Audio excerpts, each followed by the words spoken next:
तर धुळे जिल्ह्यामध्ये तापमानाचा पारा वाढलेला आहे, त्यामुळे याचा परिणाम जनजीवनावर झालेला आहे। अनेक ठिकाणी शुकशुकाट हा रस्त्यावर बघायला मिळतोय, तर कृषी उत्पन्न बाजार समितीमध्ये सुद्धा शुकशुकाट बघायला मिळाला।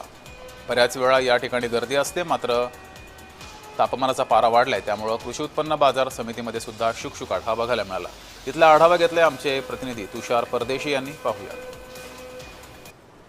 धुळे शहरासह जिल्ह्याभराच्या तापमानामध्ये आता मोठ्या प्रमाणात वाढ झाली आहे। दर मंगळवारी मोठ्या प्रमाणात बाजार हा भरत असतो, मात्र वाढत्या उन्हामुळे या ठिकाणी बाजारामध्ये देखील शुकशुकाट पाहायला मिळत आहे। शेतकरी मोठ्या प्रमाणात या ठिकाणी आपला शेतीमाल हा विक्रीसाठी आणत असतात, मात्र वाढत्या तापमानामुळे या ठिकाणी आता शेतकऱ्यांनी देखील काही अंशामध्ये या ठिकाणी पाठ फिरवण्याचं या ठिकाणी दिसत आहे।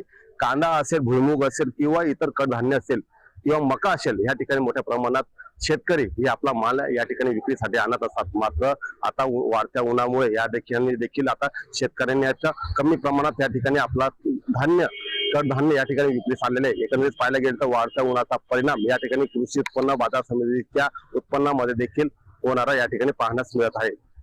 तुषार परदेशी, जय महाराष्ट्र न्यूज, धुळे।